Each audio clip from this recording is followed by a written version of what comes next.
Hello and welcome to Gabbit Media, I'm Grant Abbott and today we're reviewing the Gaomon m106k. So I've been sent this drawing tablet and you know what I like free stuff. And I like to be able to see what these graphics tablets can do. This is quite a nice tablet, it's a 10 by 6 inch. What do we get in the box? We get the glove, we get some replacement nibs in this handy little package here, and the pen of course, a couple of leads. Now the big downside to this is it's a rechargeable pen.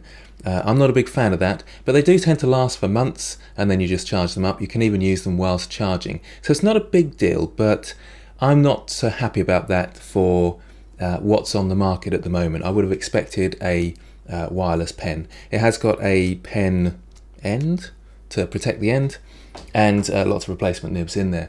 The thing I do like about it, it's got to be said, is it's got loads of buttons. It's got 12 buttons down the side here, and it's got a range of buttons, as it were, that you can tap on at the top there. I quite like that. Having said that, I tend to, with these sort of graphics tablets, I tend to have my keyboard next to me anyway.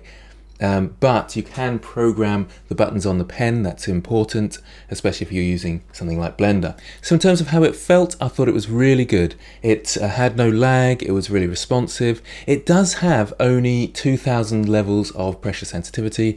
Most modern graphics tablets have 8000.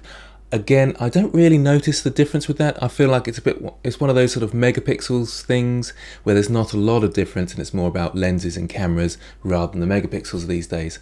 And perhaps if you're at the high end of this and you're an artist using it every day and you're a complete pro, maybe you'd notice the difference. But I use these things quite regularly and I can't tell the difference between 2000 or 8000 levels. Much more important is how it feels and how it draws and how it responds. And this was really good. I was very impressed. And it was very comfortable to use. There weren't any line wobbles, it flowed nicely, and the sensitivity moved gradually up and down, and it was easy and comfortable to use. The drivers is another nice thing about Gaomon.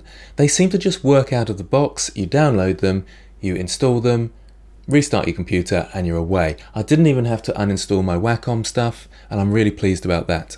Everything just worked. I went into Photoshop, and I went into Critter, and I went into Blender. All just worked, no problems at all, and the driver program is really nice. You can set up your screen really easily, you can program your buttons, you can change the sensitivity as to whether you push hard or soft and you're that type of artist. And the fact that it just works like that, I think puts it just slightly above things like the Veikk and the Huion, which can be a bit awkward when it comes to drivers. So how does this compare to other brands? We've got Veikk, UG, Huion, Wacom, XP Pen, and so on. I think this does really well. It's very slightly cheaper. It's one of the cheapest graphics tablets out there at the moment for this size, that is, 10 by 6. It's around £40. You are taking a backward step slightly with the plug-in pen that you have to charge, but the response rate is really good, the pressure sensitivity is really nice, and it feels very comfortable. You've got lots of programmable buttons, it's very sturdy, and the feel of it is just like any Wacom in my opinion. So if you don't mind plugging in your pen, then I would definitely go for this. And it's worth saying, as a brand in itself, Gaomon is looking pretty good. The drivers are the main thing for me that tell me about that company. And the drivers installed, working straight away, no problems, even compatible with other drivers on my computer. That's a big plus in my opinion.